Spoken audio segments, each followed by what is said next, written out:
дорогие друзья! Я хочу сегодня с вами пообщаться. Через месяц, буквально через месяц, у нас будет большая дата. 100 лет создания нашей республики, возникновения. Это, кажется, и большая дата для такой маленькой республики. Но в то же время это обыкновенное время, эпоха, например, да, в эпохе, время одного потомства, одного рода, жизни одного человека, можно сказать, да? А это фактически растянуто на нашу республику. За 100 лет, конечно, произошли очень большие глобальные изменения в республике. От того, как это происходило, я хочу вам предложить и ответить на мои вопросы, и предложить почитать эти книги. Примерно вот одна из книг, это идет Тува. Тува, словарь культуры, назовем, да? Вы найдете все на все мои вопросы, или вопросы, которые интересуют вас от создания республики. Как вы думаете, вот почему, когда выбирали покровительство, кто у нас первый выбирал? Буян Бадырги, да? И он думал, как долго над этим размышлял, кто нам больше поможет и за кем пойдет республика.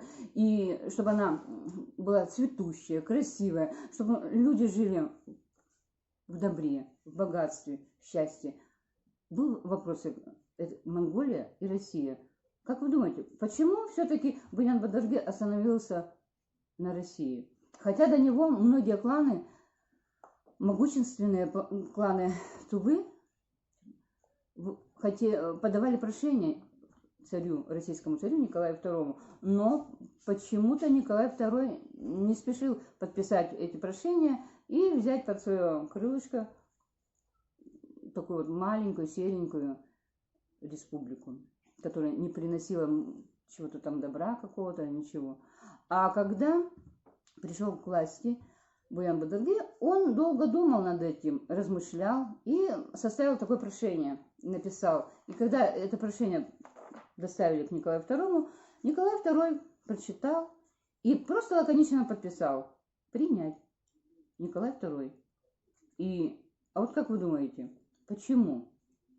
На этот вопрос вы найдете решение в нашей словаре энциклопедии Тува. Или в помощь вам будет такая же книга. Этот альманах был подготовлен к 90-летию нашей республики, но за 10 лет не такие уж глобальные изменения в истории республики произошли, и вы можете на все мои вопросы найти здесь тоже ответ. Здесь даны о геральдике Тувы, когда появился флаг, герб, в каком году, когда появилась первая конституция Тувы, когда она была принята. А это было на первом Всетувинском съезде, который прошел в какой деревне? Раньше она называлась Атамановка. А сейчас как эта деревня именуется? Кроме этого, вот в этом альманахе можно найти, когда у нас 1 марка, почему она была посвящена. Еще очень много вопросов, рассказов и на наши интересующие вопросы ответов. А почему тот или иной фактор помешал созданию той или другой промышленности? Почему у нас фактически, особенно в 90-е годы, произошел развал? Почему? И, конечно, о нашей любимой культуре. Культура Тувы прогремела по всему миру, особенно наши великие хемейжи. И наш знаменитый